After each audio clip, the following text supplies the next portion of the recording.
Okay.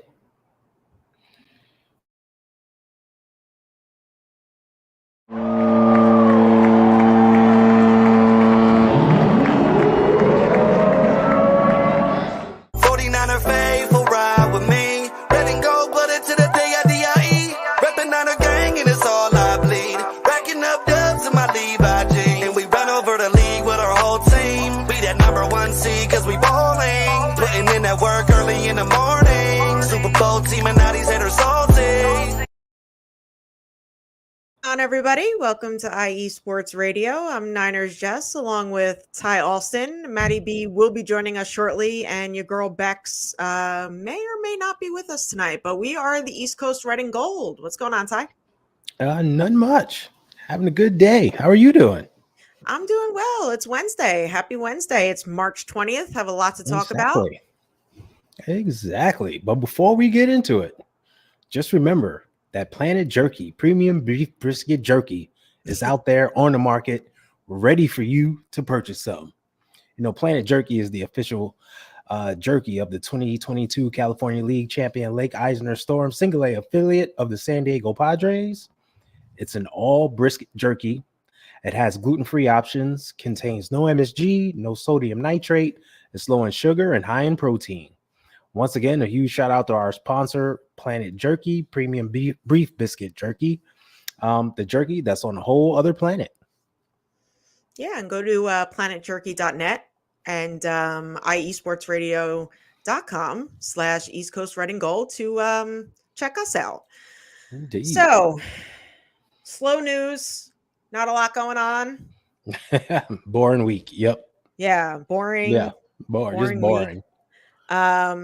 Since last week, Joey Bosa restructured his contract to stay with the Chargers. Yep. So that's done.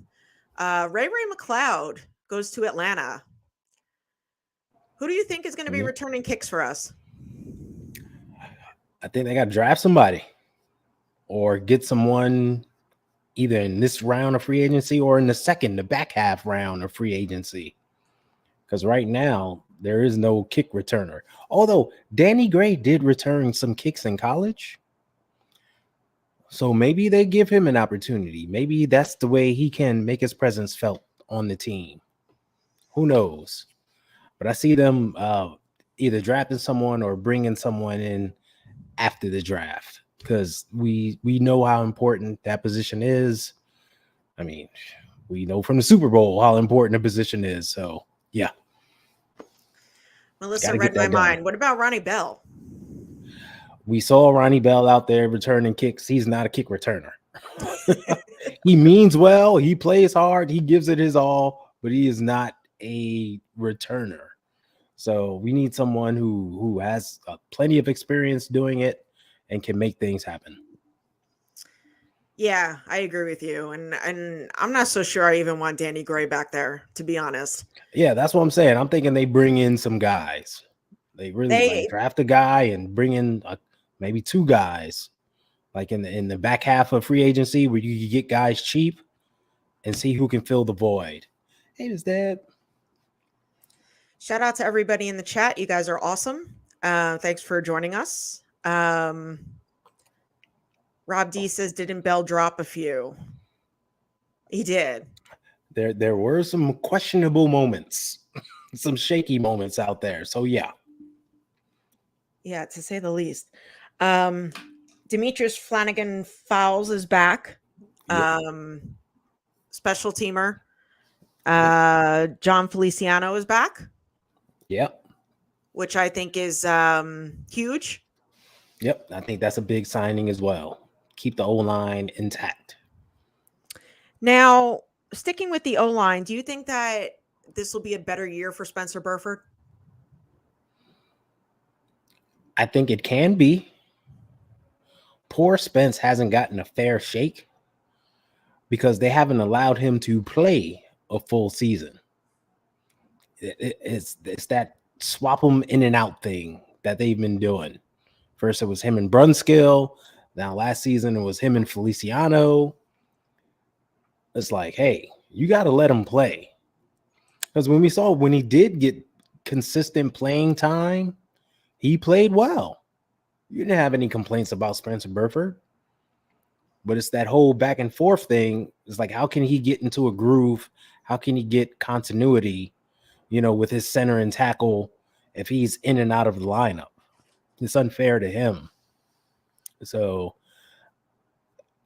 whoever is the starting right guard, I would like to see them just stay with that person throughout the year and not do this, back and forth thing, because it's not working out. Yeah, I mean, how can anyone get used to anything with back and forth? Yeah. And that's like whether it's in sports or a regular job or, when you're going back and forth between one person and the other. Yeah. Nothing gets accomplished that way. Yeah. I agree with you. I think it could be a better year for Spencer Burford. I hope it is. I think he's, not just because he was on our show, but I think he's really good people. Yeah. And, I think he just needs to be given a chance. Yeah. And continuity along that offensive line is key, for sure, especially when protecting the franchise quarterback, Brock Purdy. And speaking of quarterbacks, we signed our QB number 2, Josh Dobbs. What do you think about that signing? Well, there's going to be competition. They already said it's going to be competition. Yes. So he's not QB2 yet. But we've seen, I think it was a good signing, to answer the question. We've seen him play. Before he started bouncing around from team to team, he was pretty solid in Arizona. He held it down over there. And we saw his potential, like a little bit of his potential. He made plays, he made throws, he was able to run the ball. I mean, you got, like, what did I say? Oh my gosh.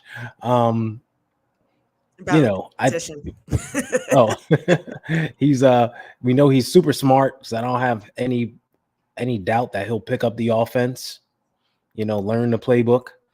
And he's a really good guy. So I think he'll fit into the locker room well. So I think it's a very good signing, and it bolsters the quarterback room for sure. Yeah, I agree. Anything's better than Zach Wilson. I don't think he would have meshed in well with the locker room here. Let alone shown us anything that he hasn't already shown with the Jets. So I like Josh Dobbs. I think that was pretty good pickup. I think, I think we're all in the majority when we actually say that this was a good pickup, because other things that have happened, people, are on the other side of, no, we shouldn't have done this. Yeah. So if you look on Twitter, Josh Dobbs seems to be a very good pickup all around. We picked up linebacker Devondre Campbell from the Packers. Yep. Thoughts on him filling in for Dre Greenlaw until he gets back? Yeah, I think he'll be solid. He was a solid backer in Green Bay, a sure tackler, and I think he'll be even better with us, playing alongside Dre and playing behind our defensive line. I think we'll be fine. We had question marks. Who's going to fill in? Are they going to draft a rookie, or are they going to go with the guys from last year? Well, now they got a guy with plenty of experience.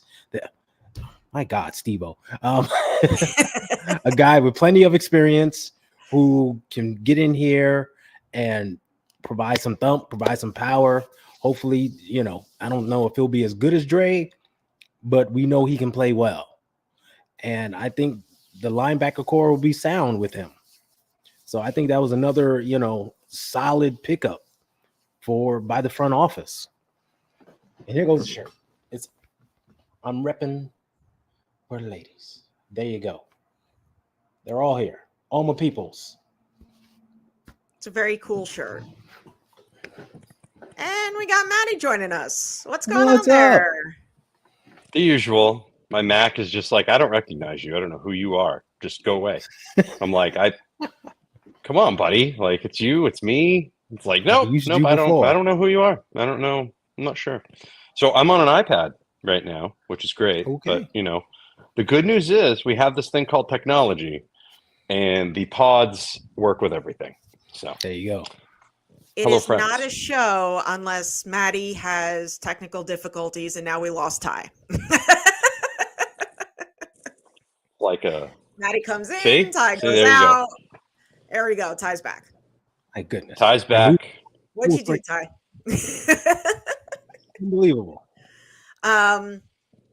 We were just talking about Devondre Campbell from the Packers.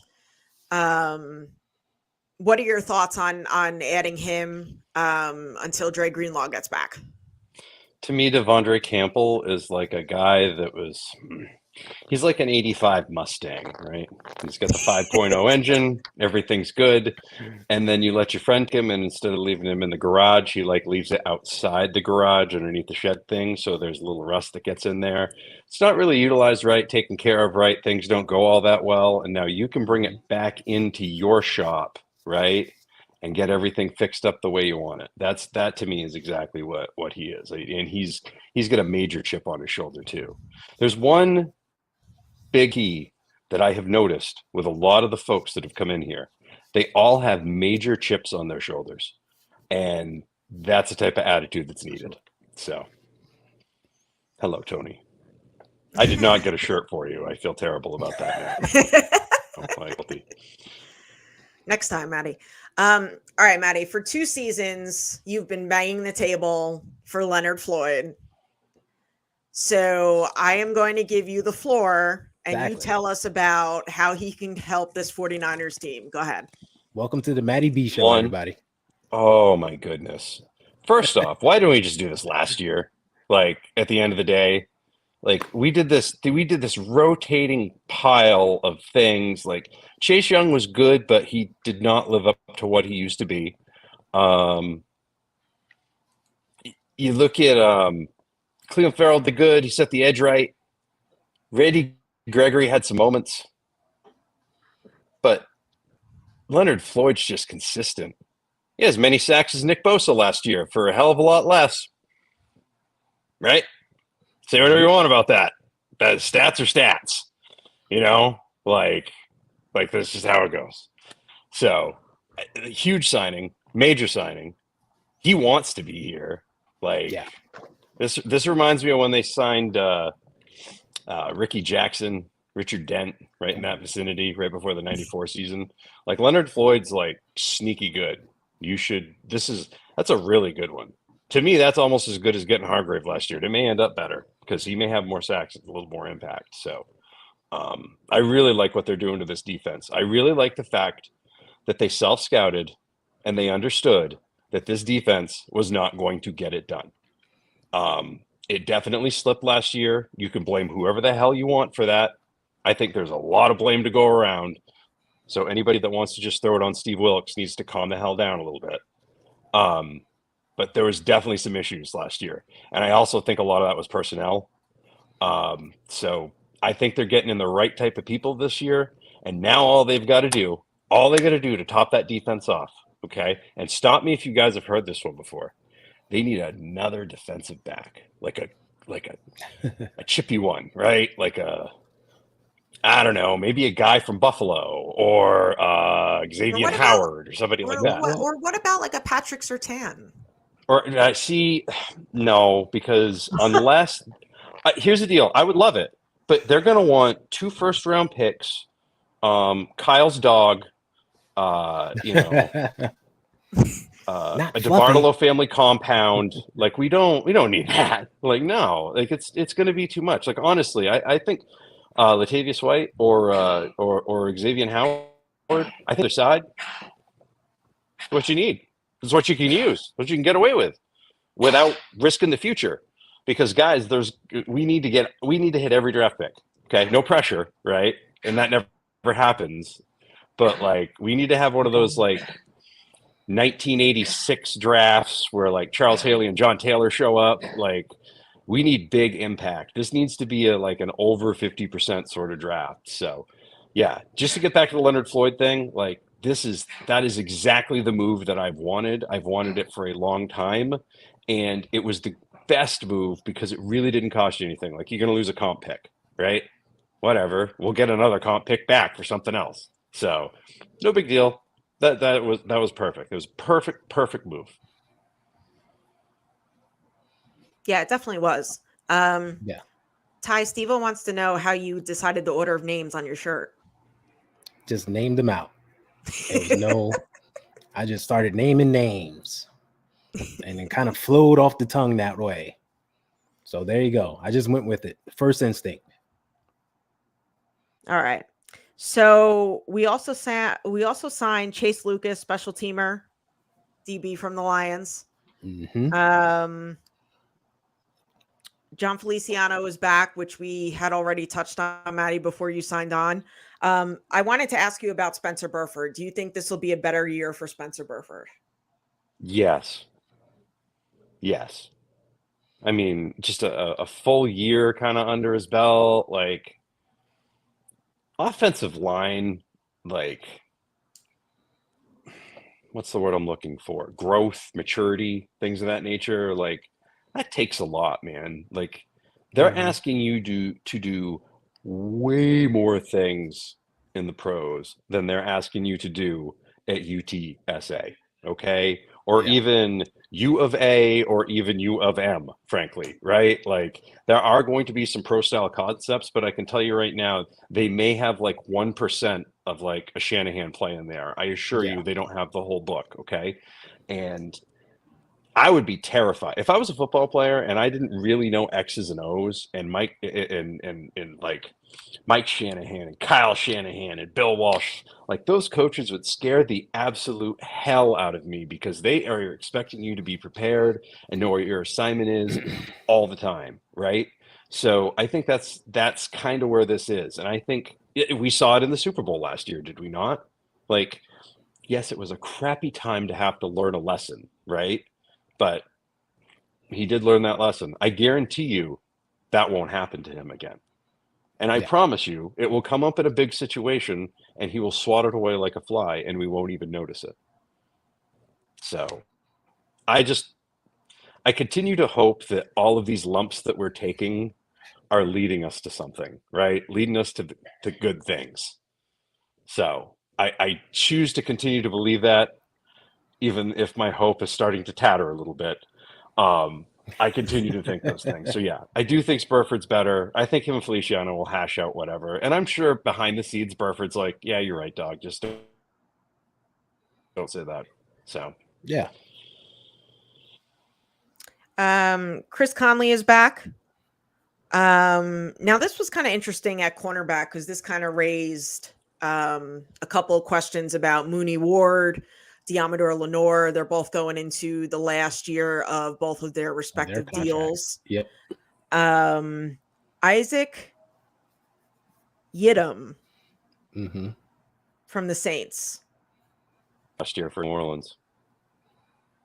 Yeah. He had a really good I think back half for the Saints last year, if I'm not mistaken. Yeah. How do you see him? He did. He had his best for what PFF is worth. Okay, depending on your opinion of that, he had his highest year ever last year, and it was a significant jump. So he unlocked something last year. He figured it out. So to me, it reminds me a little bit of, like, I don't think the same level of Mooney Ward, but I think like similar scenario, right? Like, kind of a late bloomer. Maybe he wasn't appreciated by the previous team that much. Come here, baby. We'll appreciate you. We're the 49ers. Come on over, right? As Leonard Floyd said, we don't bullshit around. So that's that would be that, right? Yeah, he's a guy. And sometimes guys, they bloom late.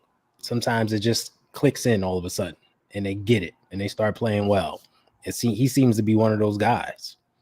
So I don't think it's any reflection on Mooney or Diamador Lenore.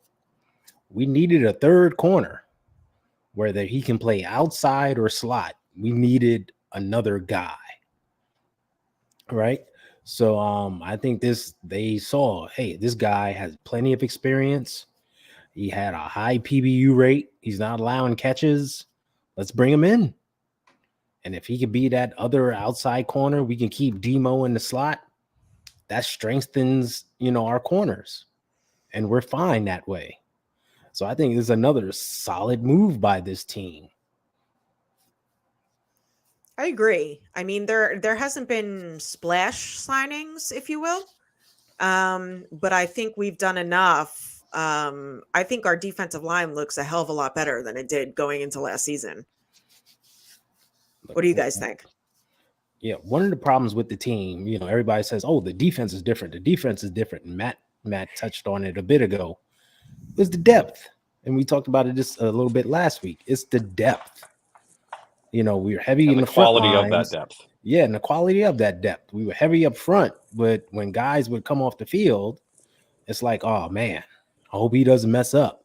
Like when we went to our, 3 cornerback Ambry thing, Thomas. it was like Ambry Thomas and Isaiah Oliver. It's like, ooh, we're cringing a bit, right? It's like, oh my gosh, leave Demo out there. No, we need Demo inside. It's that type of thing.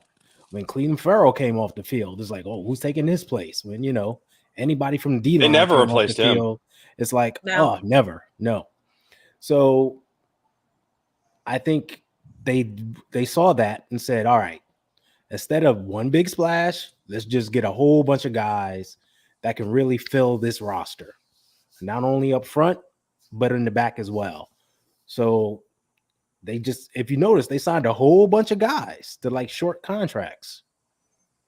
So it's not one splash, but it's a whole bunch of guys doing a cannonball all at once.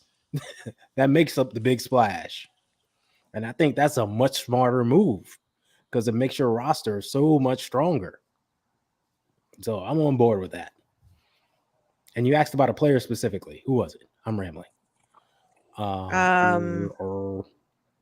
We were talking about Isaac Yiadom.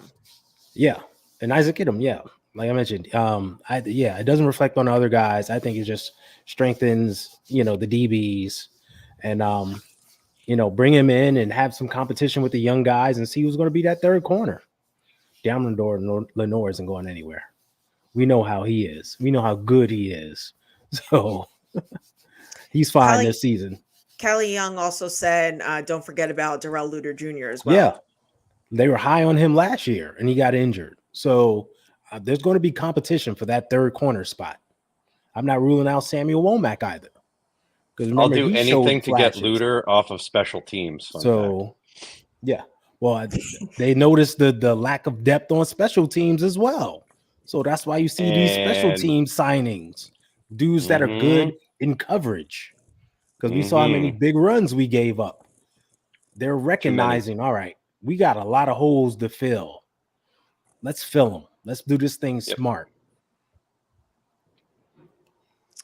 David McNiner says, Ty, we did have a splash signing, Josh Dobbs. Yeah, I told him that on Monday. Yep, that was the big splash everybody was waiting for. Hey, you know what? I'll settle for that. I mean, to me, Leonard Floyd's a big splash, but Josh Dobbs, that's a really, really, really good backup, right? Mm-hmm. And he's already kind of been in this system a little bit last year with Minnesota, so we got to learn it.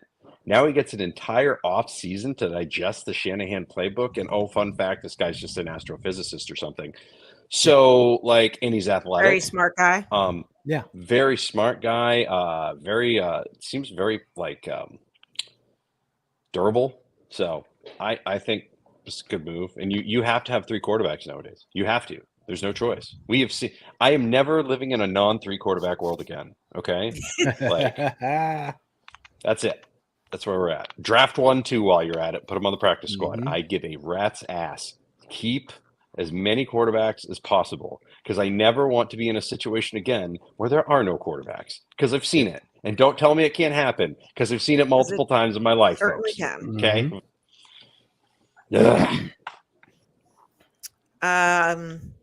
I like the Yetur Gross-Matos signing. Yeah. I like all the D-line signings. I think They're going to help out so well. Malik So Collins. Yeah. I think they did a great It's like a job glove. scouting these guys. Yeah. And bringing them in. Elliott. I'm excited to see him out there. Yep. Yeah. Yep. Let's see. Brian Culp, help me make sense. Sam Darnold signs with Minnesota for $10 million and let go Joshua Dobbs. So are the Niners getting a better player? That's up to. What do you think? Do you think? Do you think Sam Darnold could do what Josh Dobbs did last year, when he won a game with Arizona and then he won a game with Minnesota with no practice? Like None. And then Sam Darnold had all year to start in the regular season finale against the Rams, and it's 6 of one and half a dozen of the other, frankly. Yeah. But they were ready to move on from Dobbs, and they decided to get Darnold because Darnold again knows the system, knows the O'Connell system, and everything else. So, but to me, Dobbs is I think we upgraded and we saved some money. Like, I'm floored on that one. That's a shrewd move that championship teams do. Whether you're winning an NFC championship, an AFC championship, a Super Bowl championship, that is the type of move that puts you in those games, because later on in the year, you won a game that you would have lost because you had Josh Dobbs starting instead of Brandon Allen. Yeah. Yeah, I don't know how I would have felt if we stuck with Brock Purdy, Brandon Allen, and then just drafted a rookie. Yeah. In that I was really fearful of that, because that's everybody got lulled to sleep, and you saw this with a lot of franchises. The Packers for a long time when Favre was there, like Doug Peterson was the backup. Like, you could have had Ray Charles as a backup, and like he never would have seen the field, right? Like, because Brett Favre's never leaving it. Same deal with the Colts, right up until Manning had his neck thing.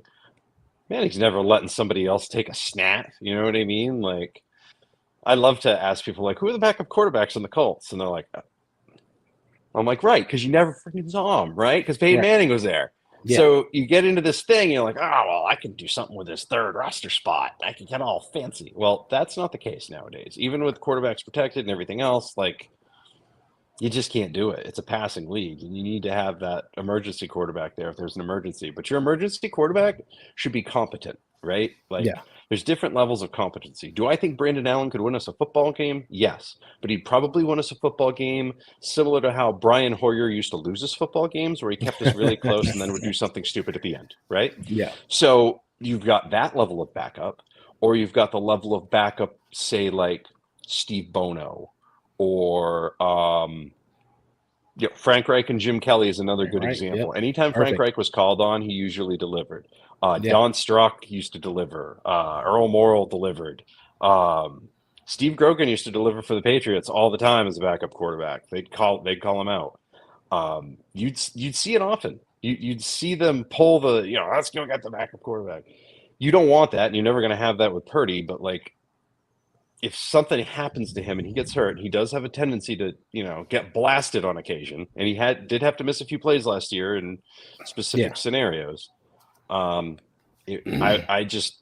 feel like we upgraded, saved money, and we probably have the best QB room in the league, minus all these people that have lost their minds about Pittsburgh because, I guess you haven't watched football for the last 4 years. But, I think we got the best QB room in the league, 1, 2, 3. Like, Patrick Mahomes is number 1 in Kansas City, but, like, the guys behind him, like, you going to win a game with them? I don't know, right? Yeah. With us, I think you can win a game with all 3. And I think if Purdy went down for, for any sort of extended period of time or whatever, like, Dobbs could step in. I don't think they'd miss a beat. So Brian says if Dobbs is capable, why did he flame out? Didn't they bench Dobbs? Yeah, they did. They did. It's hard for a quarterback to pick up a new system mid-season. It's hard. Even an astrophysicist. Some guys don't pick it up from the beginning of a season. Terminology is different. Everything's different. It's hard. And remember, Minnesota was kind of in panic mode as they were fighting for their lives. They weren't expecting Kirk Cousins to go down. right? But it happened. So they had to do something. They had to shuffle the deck. And as Matt was just alluding to, you need a good backup. Minnesota didn't have one. And they knew they didn't have one. It's like, there's no way we're going to win anything with these guys. So they made a trade for a player who was playing well to come in. Hey, just help us out. And he did. And then all of a sudden they're like, oh man, he's missing the system. Panic mode. What do we do? Okay, let's see if we could get our draft pick back and move him elsewhere. And that's what set in. These teams panicked instead of staying the course. Right? Exactly. Coaches should coach him up, spend extra time with him, learn the playbook, etc. That didn't happen. They're just thinking about the right now. It's a shame, but that's what happened. I mean, the dude is what? He's going to be 29. He's 28 right now. Going to be 29. Okay. He's already played for 4 different NFL teams, Pittsburgh, Tennessee, Arizona, and Minnesota. Am I correct on that? Didn't play a ton, but like Tennessee thought enough of him last year to end the season with him, right? Yeah. Because they didn't trust Malik Willis. And Arizona let him start 8 games this year. I mean, the dude started 12 games this year. Arizona's roster was garbage at the beginning of the year, really on purpose. Yep. Like, I honestly think they thought that they were going to make a run at Caleb Williams last year. Yep. And then they were just a little too good when Kyler Murray came back. And I think I hear good things. Kyler Murray's kind of turned it around. I don't know if he got married or, like, he found a god of some type. Like, I don't know what happened, but you hear good things about Kyler Murray out of Arizona. And then they let him come back. And then that's the end of Caleb Williams. Then all of a sudden they can play, but then there's no need for Josh Dobbs. And then Minnesota gives them some time, but like Josh Dobbs and Nick Mullins, okay, I'm going to guess if they take the SAT, Josh Dobbs is going to score higher, okay? But if you give Nick Mullins the test 5 months before the season, and then you let him and Dobbs take it at the same time, Mullins is probably going to get a little higher score because he's going to have 5 more months to prepare. Whereas you're slapping Dobbs in there like, hey, did you enjoy your breakfast? Awesome. Let's take this test now, right? Yeah. So that was kind of the scenario in this case. I think there was a lot of unfair stuff that's been done to Dobbs in his career and the way he's been handled and the situations he's been in. I think this is the perfect one. We really are becoming like a home for misfit toys in a way for a lot of these guys, right? Like they're really getting it back. I mean, look at what happened to Sam Darnold, right? Like that's a whole thing. So, and Jimmy Garoppolo is probably hoping the same thing happens to him this year in Los Angeles as the same deal, right? Because you're seeing a lot of these guys. Carson Wentz tried to do it last year.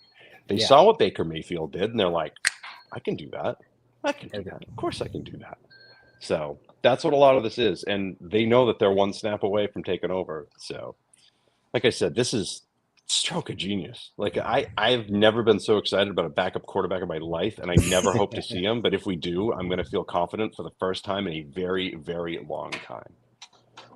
That's a very good point. Melissa, just thoughts on Kittle, please. Did something happen? Well, he did restructure his contract so that we had some more money. So that's cool. Yes. That I know. Melissa, let me know what you're talking about. Oh, about being in the Receivers series, I bet. Him and Debo. Yeah. The upcoming series on Netflix. That's good stuff. I can't wait to watch that. I'm terrified. I am absolutely terrified because you know what? You know what I'm terrified about?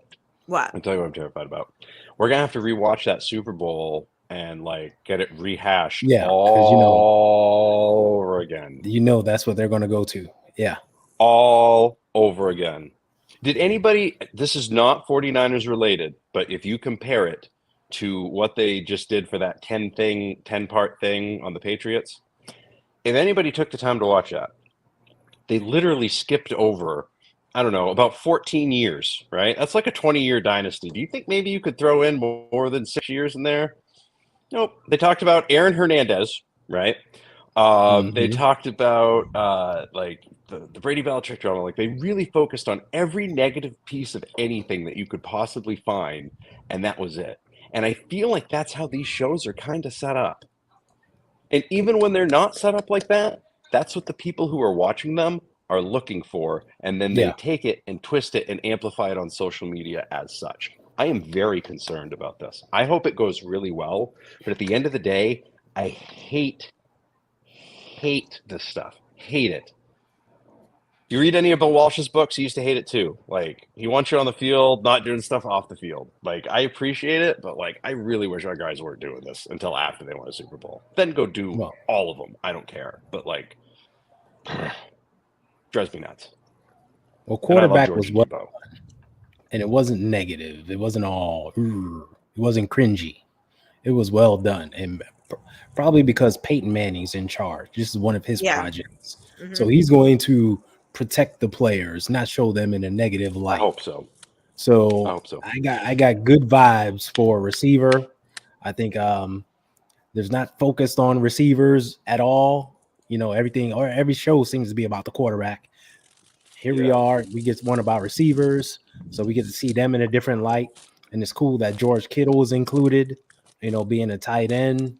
But you got to have the people tight end with the pass catchers. It's just must see TV. And you know he's going to give us some good stuff on that show. Oh yeah. Yeah, it'll definitely be entertaining for sure. I'm looking forward Mhm. to it. I'm It'll be guessing out. neither of them take Tuesdays off either. So sorry, Kirk Cousins. It'll be out this summer. Yeah. 49ers legend Oren Burks goes to the Eagles. OB. Is that like from a Kansas City Chiefs perspective or from an us perspective? I mean, Oren had some good moments, but like I'm still bitter Yeah. about the Super Bowl and the pass rating at him. So I wish him the best. I hope it all goes really well for him. Yeah, I like just hope Oren he Burks. never has to play pass coverage again. I liked Oren Burks. He just in the biggest game of his career had probably the worst game, one of the worst games of his career. You know, Happens. that's just how the chips fell. But I wish him well in Philly. You know, probably be frustrated a lot. But hey, see ya. Ty, move on. I That have team is really being. Go ahead, Maddie. I was going to say, speaking of Philly, that team's being really built with some good attitude guys. You get Kenny Pickett, who whined and cried his way to Pittsburgh. And then, like, you've got, you got all this other stuff. I see these other, they get Saquon Barkley. Like, that's their big, like, Mhm. I think they're trying to copycat the 49ers. Ah, well, 49ers offense went better when they got Christian McCaffrey, so we'll get Saquon Barkley. Well, good It's luck definitely with not the same. Nope. that. It is not. All right, Ty, I have a comment for you. You ready? Yeah. Great one, 765. If we had a real quarterback, we would have won the Super Bowl. Go ahead, Ty. You know we had the best quarterback on the field that day. I don't care about what you say. We had the best quarterback on the field that day. If he would have gotten just some better protection, he would have ripped that defense apart. Because the plays were there. There were guys running open. And he was just missing them on certain plays. So we got a real QB. And he's going to be around for a long, long time. So I also saw him make quite a few off-schedule plays, which is, that's what he does. Need that, right? You need that. Yeah. What do we want? What does everybody want from a quarterback, right? At the end of the day, everybody's like, because it's, I want Patrick Mahomes, I want Tom Brady, right? Tom Brady didn't really make a lot of off-schedule plays, right? No. Like he might have gotten banged around in the pocket or whatever, but that's what it was. He didn't execute, but yet, he did lead him on a scoring drive on the in overtime, right? He brought him back to tie it up, like. That's the stuff we want quarterbacks to do. And yeah, they've changed the overtime rules, right? Like whatever. They changed it last year. And then he's got two guys rushing at him and he's going to get killed because Spencer Burford makes a mistake. And you're going to blame Brock Purdy for that? Okay, sure. Yeah. Whatever. I mean, I don't know what you want from a second-year QB that we got for nothing. Like, I don't know what you want. since, as Brock Purdy did not lose us the Super Bowl. No, he didn't. Our special teams lost us this Super Bowl, kids. Okay, just like the 2011 NFC title game, lost us the game. Yep. More and more, I blame special teams for this because we still have not completely fixed what the special teams curse. We got that reprieve in Green Bay in the playoffs a couple years ago, and we got some Robbie Gould stuff happening. But ever since then, like, the special teams is hit or miss, and it is always miss at the worst possible times. Always. And I will forever blame the special teams on that. So, particularly for this Super Bowl loss as well. Get the hell out of the way. Just take that 7 points off the board. Take it off. Just It's all take that gone. 7 points off Think the about- board. And there you go.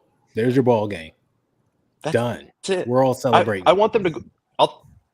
I'll tell you what I want to see this team do. Sign Cordero Patterson tomorrow. Tomorrow. Go get him. Okay, especially if this whole thing with the new kickoff rules comes to pass. Oh, that rules. You get yourself a Cordero Patterson, and you don't put him in the end. Okay, you give Shanahan for a second. I just want to give everybody just a couple of seconds here. Shanny, CMC, Debo, and Cordero Patterson, all three who can run and or catch the ball. Have fun. Good luck. Godspeed.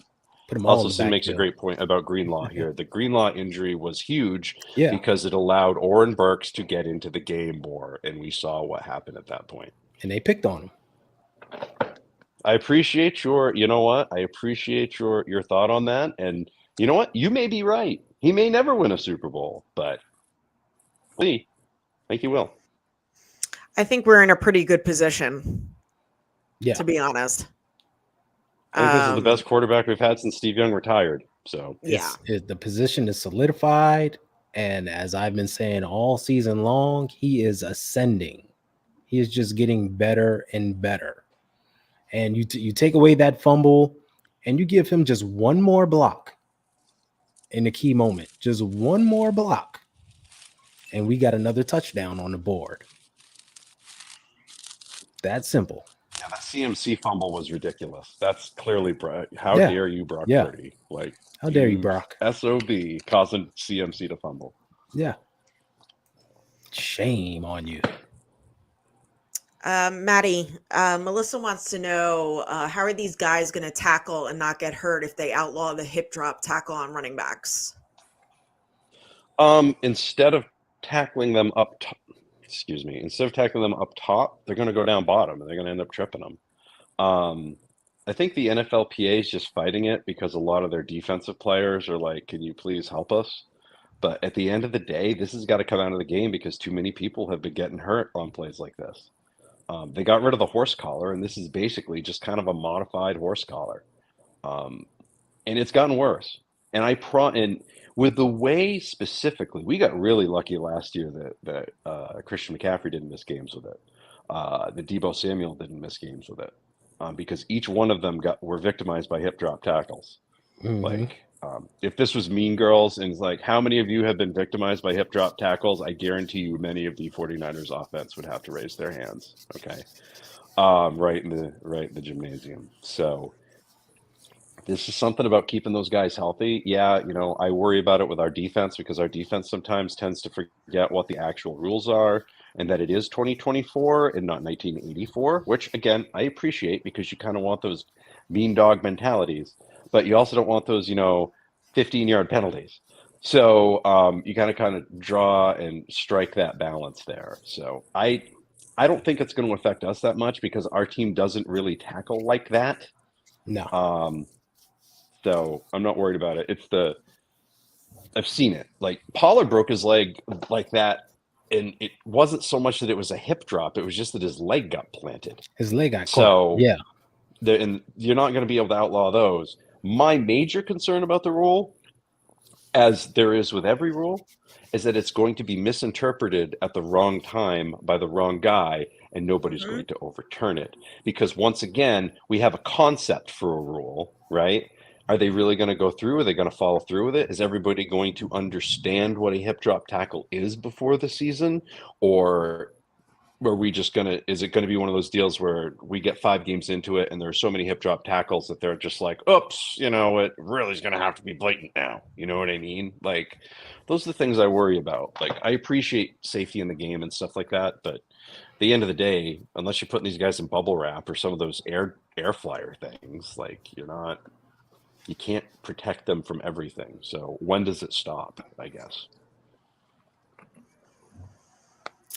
Leon Sandcastle. I could only imagine Patterson then draft Frank Gore Jr. that can run, catch, and throw, and Luke McCaffrey that can catch, run, and throw.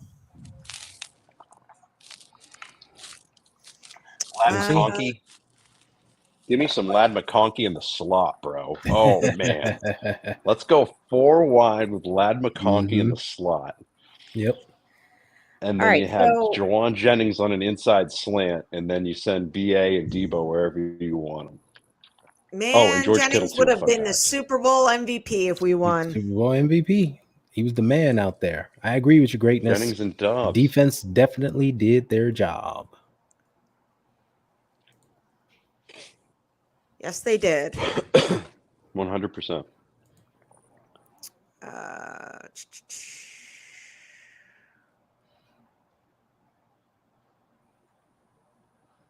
Yeah, I worry about that too sometimes. The Bernard Pollard rule, as I like to call it, from when Brady tore his ACL opening day in 2008. But here's the deal. These owners like money, and they get their most money from TV and streaming corporations that want to air their games. And for those games to be at their max profitability, you need to have good, solid quarterbacks playing in the game, in the majority of them. Because if you don't, you do not have a good product. People do not watch, and then you do not make as much money.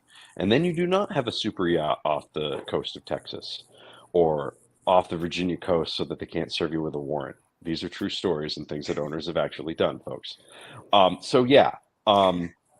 That's really what it boils down to. So as much as we hate it, like, they're going to do everything they can to protect the star players. So I don't think this is so much a quarterback rule. I think this is a protect all the offensive skill players rule. Yeah, that's what they want. They don't want to see the skill guys. They highlight the skill guys now. They don't want to see them going out. It's just the misinterpretation of it, because a lot of defenders, they hustle and track these guys down from behind or even from the side and bringing their weight down, just making a routine tackle. Are they going to say, oh, because he was behind him in some sort of way, it was a hip drop? No, it wasn't. It was just a form tackle. And I hope the refs don't mess that up and screw the game up, because you already can't hit a quarterback. Now it's like you can't hit anyone else. I'm sure Clay's crew will screw it up, but we already know that. So let's just prepare for that now. Yeah. Mm-hmm. Any game with the Niners involved, it'll be screwed up, I'm sure. Yeah, it'll be a point of emphasis. I can't wait to hear that it is a point of emphasis this year.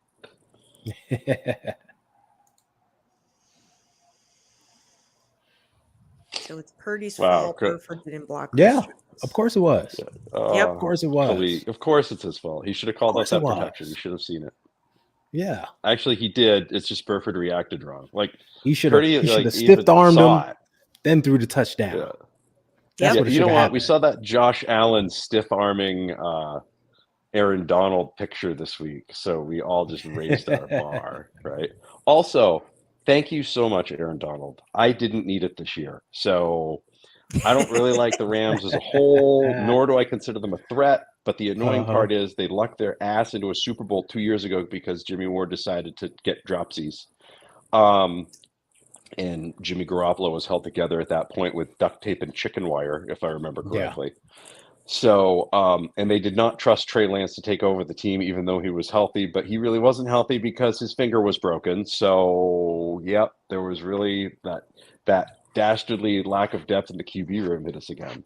But knowing that Aaron Donald won't be able to sack Brock Purdy next year brings me joy, warmth, and comfort. In abundance, if you will. Shout out to the Pearl podcast. Like the same sort of vibe. Abundance. I'm very excited about that. Miss Debbie would like to know, why aren't the rest full-time employees of the NFL? In the off season, they could be training on the new rule changes and be tested on them. We've been asking that question for decades. Debbie, number one. Decades. First off, the GOAT. We call her the GOAT, Debbie, around here. So she's Mhm. she's the legend. Yep. Second, it's because the league is actually cheap and stupid.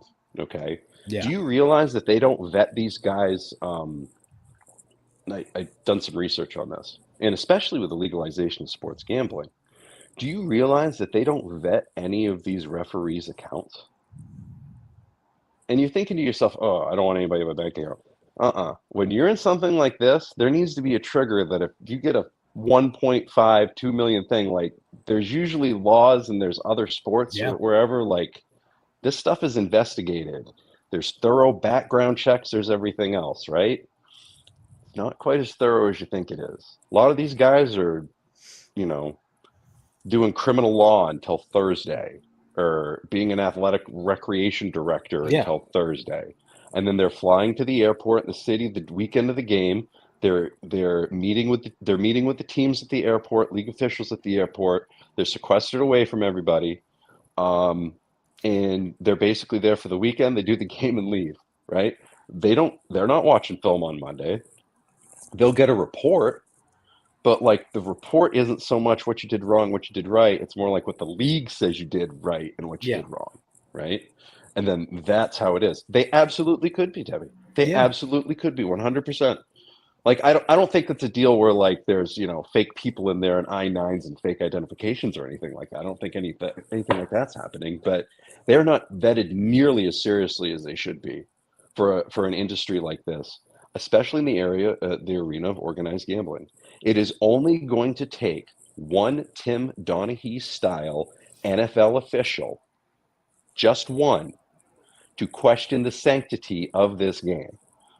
And as soon as that happens, the government's going to step in. And then when the government steps in, the NFL is going to have a problem, because the NFL is built on all sorts of like weird laws and different that. And the NFL doesn't pay taxes. And like, America's game. I could talk about this. I could talk about this for days. It is absolutely insane.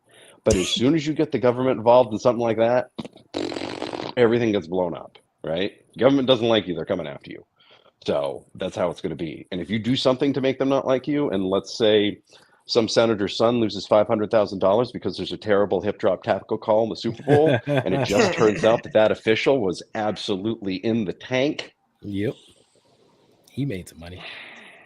It would be on the news every night. You think he got sick of Deflategate? Oh. We talk about that all day. Oh, can we talk about other stupid things before we get to the thing with that Melissa brings up, which is 100% correct? Oh yeah. So the 49ers self-reported an error to the league with the salary cap. They self-reported an error to the league that did not result in them ever being over the cap at any time. The league was so appreciative that they took away a 5th-round pick next year and bumped the 4th-round pick down 3 spots. Now, the 4th-round pick going down 3 spots for this year, whoopee. But the 5th-round pick next, the Atlanta Falcons, folks, pumped in crowd noise and got punished less, right? Like you can't, any of the Patriots stuff here, like doesn't apply. That's a whole different scenario. But like if you look around, Indianapolis has done it. If you look around the league, some of the stuff is done and think, here's my favorite one. Arizona tampered with Philadelphia's coach the week of the Super Bowl last year. Yeah. Defensive coach the week of the Super Bowl last year. And all they had to do was a pick swap, right? Yep. Like the amount of garbage that reeks of this and the continued ridiculous, like New York City favored teams bias just continues. And it is very clear that the 49ers are not one of the favored teams. That is a fact. This is one of the dumbest things I've seen ever come out of the NFL. Like, are you kidding me? So East Coast bias is real. So real. Very real. Go to the NFL Hall of Fame sometime and count up the 49ers bus and count up everybody else's bus, and then ask yourself, who has the most playoff wins in NFL history? Stop for a second. Think of that. And then ask yourself that question again and be like, wow, why are all these giants in here that I've never heard of? All right. So Every Pittsburgh Steeler that played from 1965 to 1979 is in the NFL Hall of Fame. They're all in there. Yeah. Yep. Yeah, because the people from Pittsburgh will drive up to the Hall of Fame for Hall of Fame weekend. Surprise! It's all a big tourist trap. Annoyance. All right, I'm done ranting about that now. Thank you. All right. So just to finish off who we signed, linebacker Ezekiel Turner, special teamer from Arizona, Brandon Parker, OT from the Raiders for depth. Chase Young went to the Saints because he wanted to be around a winning culture. And let's They talk were the only ones who would pay me. Sorry, I was translating that for you. Yeah. Yes, I know. They don't want to offer me a contract. Like, oh, okay, cool, great. Juwan Jennings signed his 1-year tender today. Posted that on Instagram. Very cool. It was cool how he showed the whole thing too. Like he showed that whole page. Like he didn't have to show that. That was pretty cool. Yeah. So I'm glad that he's back. Wish it was for a little bit longer, but hey, you never know. An extension still can be worked out. So that's right. It's just the beginning. So yes. Hold on. Fingers crossed, folks. Let's talk a little Brandon Ayuk. Here we go. First, talk about some nonsense going on. Yeah. First, there was a report nonsense that the Niners wanted pick 17 and Zay Jones for Brandon Ayuk. Mm-hmm. Then Steelers. Brandon Ayuk goes on Twitter, says something about him and Mike Tomlin looking alike. Now everybody's pretty much saying, yep, BA's gone. That's it. Done. What do you guys think? Brandon Ayuk can go on Instagram holding a baseball bat and say, I can start for the Bad News Bears. And the report that will come out will be Brandon Ayuk is quitting football to go play baseball. That's where we're at. Because the 49ers won't give him the contract he wants. Yeah, that's where we're at in the offseason. Mm-hmm. It's anything we can say flies. Anything goes. In addition to that, we're also shopping Deebo Samuel as well, which is a whole nother topic. I don't know how that came about, but we're shopping. Which brings him absolutely no cap relief whatsoever. So there's absolutely no fiscal reason to do it. Right. So the way this is shaping up is that we're going to have Deebo and BA playing for another team. And I don't know, Juwan Jennings is going to be the only receiver we have. It's typical offseason. Juwan Jennings will bring back River Craycraft. Let's go. Championship. It's they got to make up stuff. Anything goes. It doesn't matter. They're just going to put it out there and twist it. For all we know, the Jags could have called us and say, hey, I'll give you a first and Zay Jones for BA. What do you think? John Lynch could have said, nope, hung up the phone.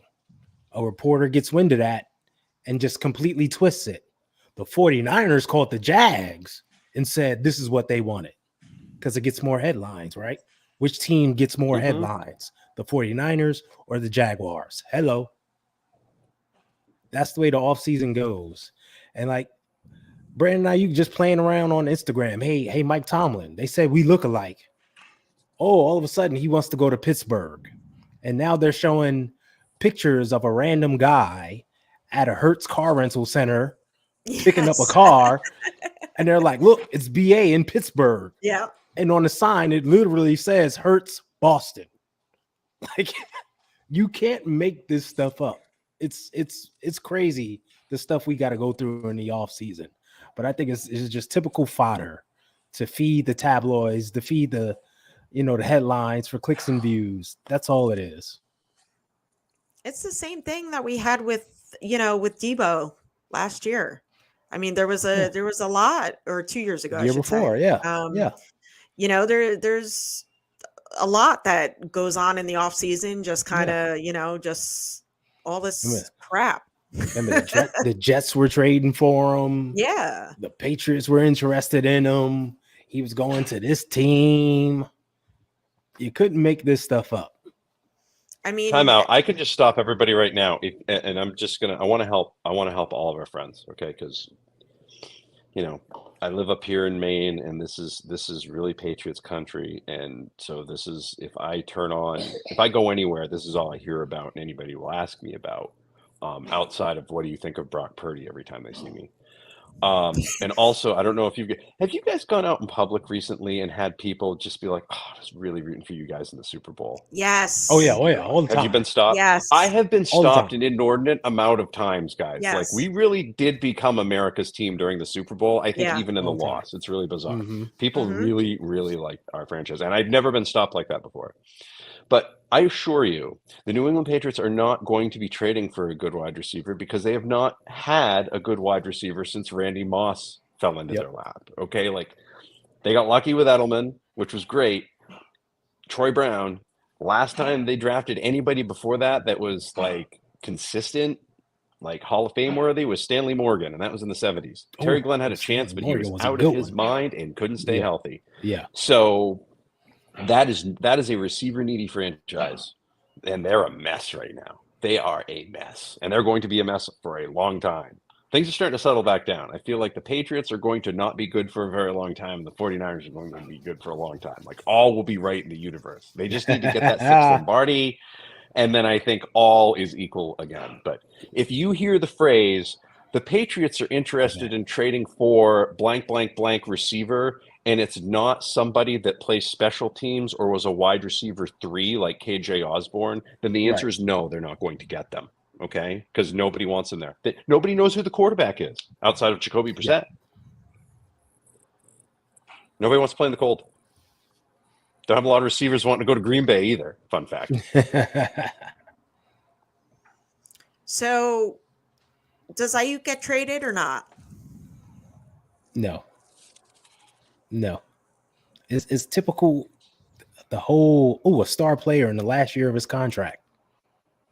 And if you look at every headline, every report, it's this team might be interested in trading for Ayuk if the 49ers can't work out a contract extension. Mhm. Where they're still working it out.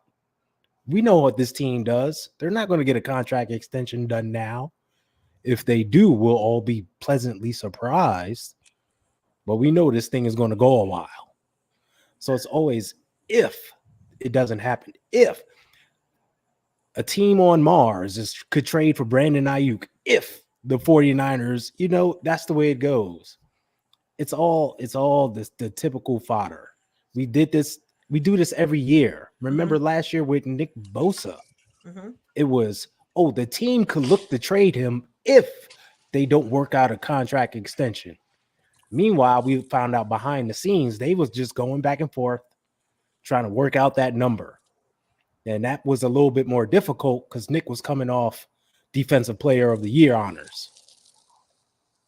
It happens every year. I don't think he's being traded, though. They reworked all this contract money to get him to get under the cap, to front load him a little bit more money, and be able to work out a long-term deal. I just wish it would be done well before training camp. That's what we all want. And, because just because this is the first off season that Brock Purdy has, that he's not rehabbing, to develop the more of a chemistry with the receivers and stuff like that. I kind of want this done beforehand and not how it's always done just before training camp. Because look what happened last year with Nick Bosa. Yeah. He missed a lot of even all the way up to week 1. Exactly. And then how long did it take him to really get going? Yeah. Did he ever really get going? Yeah. Still hasn't. I'm still waiting for it, actually. Look at Debo the year before. And Debo admitted, the long contract negotiation took a toll on him. He didn't practice as hard, didn't train as hard. And, he put together what he called a trash season. Yeah. He admitted it. Yeah, he admitted it. And this thing, for the front office, this is coming. You had this date circled on your calendar. Go in there and get it done. Don't wait. He's a second team All-Pro Yeah. on that offense. Okay. Like that to me just screams, if we don't keep this dude, somebody else is going to get him and we're going to lose our mind. And I You know, he's a also bad feel man. like in his best interest, I think he's better off here than anywhere else he's going to go. Mhm. Yeah. I don't think anybody, unless he's going to Kansas City, which he won't, because I don't think they could afford him. They can Like, afford him, yeah. He's not going to any other better situation. And also we really, really, really, even though, we really want to just focus on 2025 or 2024, but once you get to 2025, everything changes because next year Brock Purdy is going to be the guy getting that contract. Okay. Brock Purdy is going to be the guy that's in line for an extension. And you're going to have to give him one. So Well, that's why the future of this team is Brock Purdy, as of now, barring ridiculousness, which is always in play with this franchise. Brock Purdy is our quarterback for the next 5 to 10 years. Yeah. Right. Good Lord willing and the creek don't rise, as Grandpa used to say. Yep. So you want to set him up for success, and you want to set him up for a guy that this offense is going to become a lot more, I think, pass centric in future years, specifically with Purdy being in there.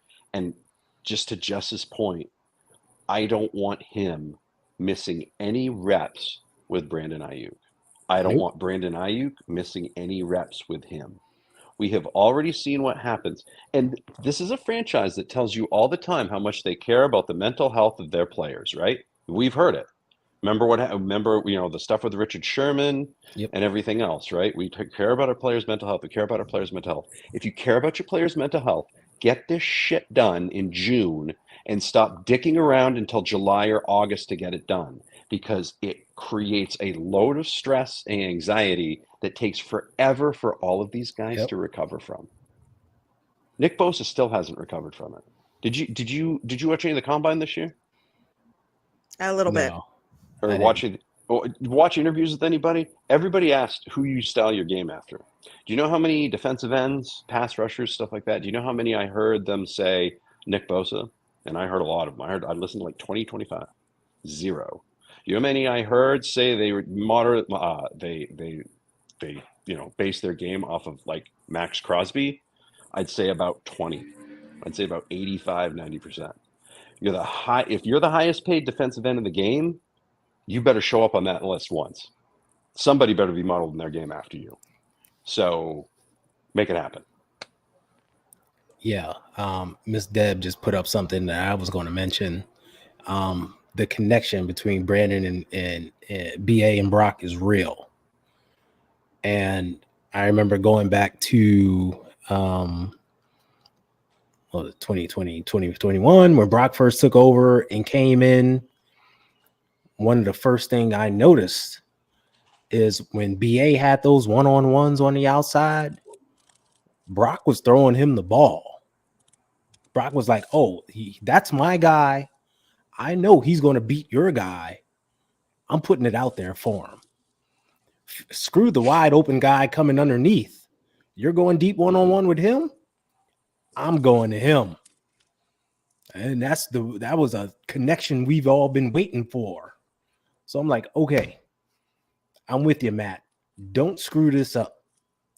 Give them as much time to operate together in the offseason, because we know that's going to translate big time during the season, even more so than we've seen, during this past one.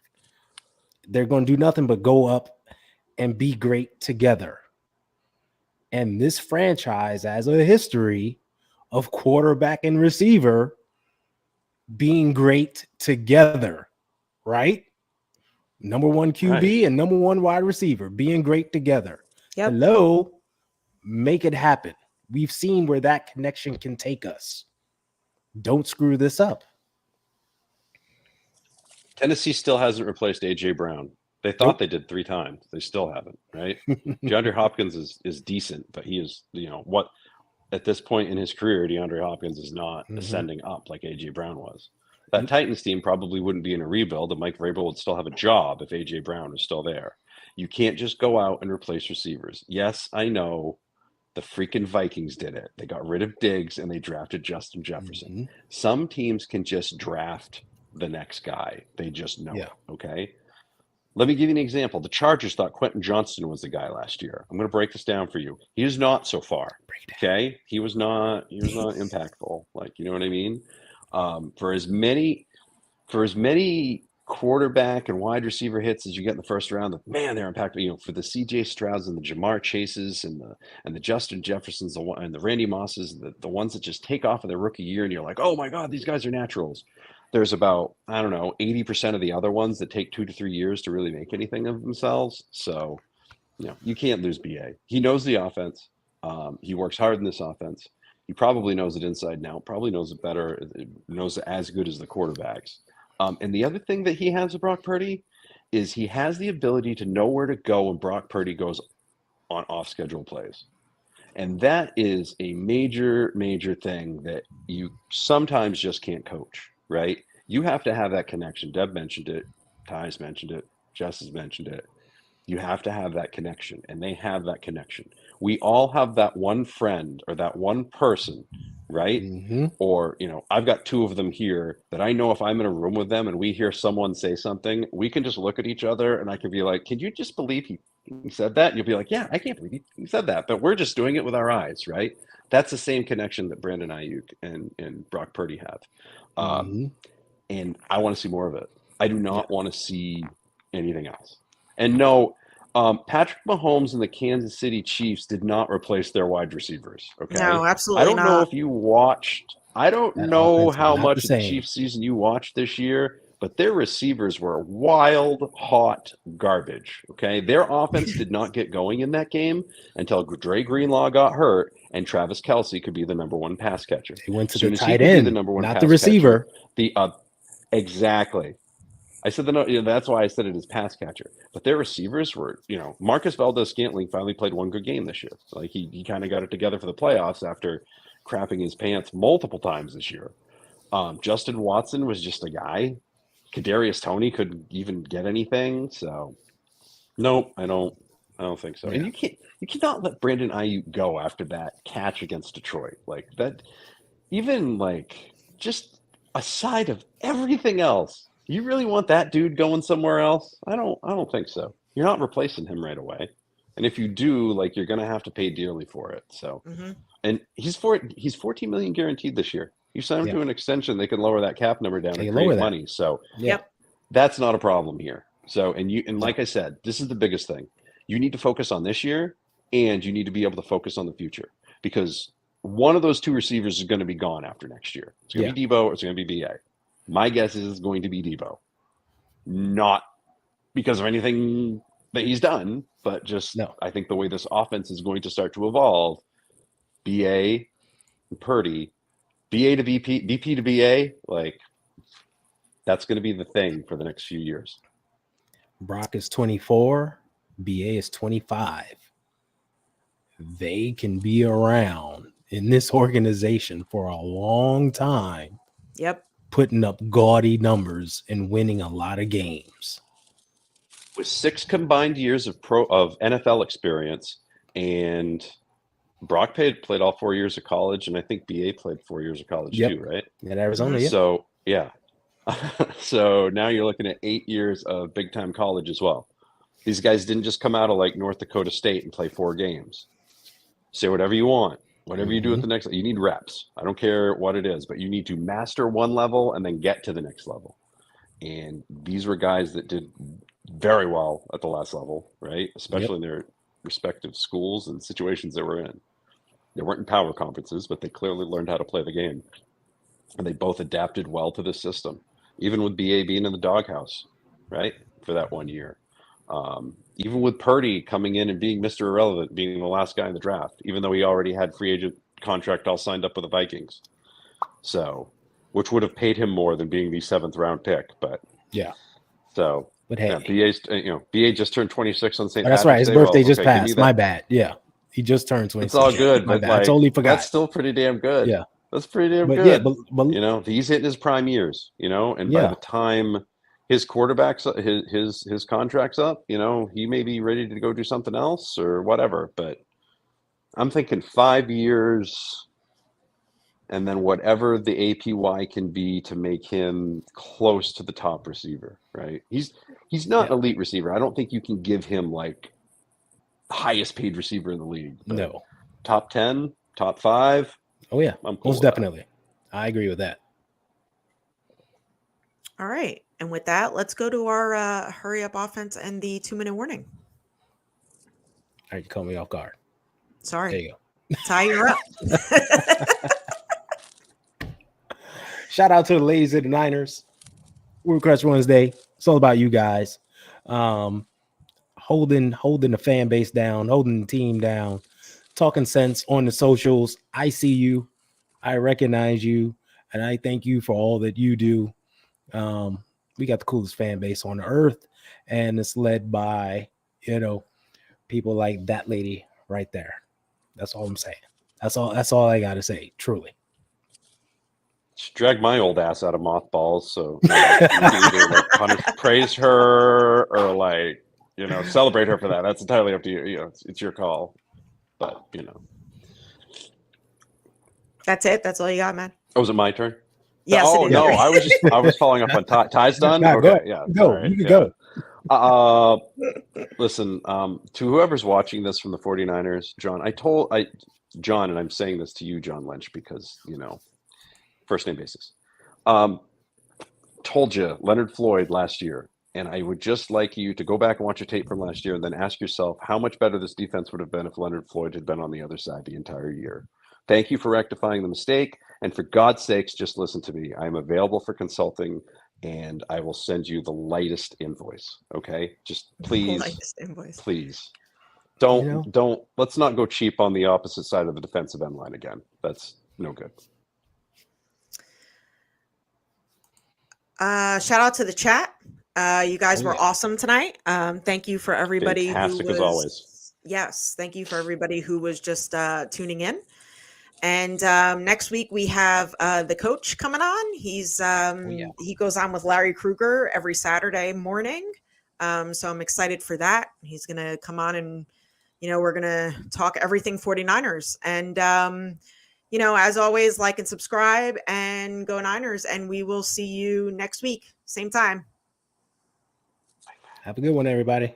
And of course, for the upstart 49ers, they're 6 yards away from Pontiac. 3rd and 3. We'll see a pickup sometime on the right side, possibly. Montana looking, throwing in the end zone.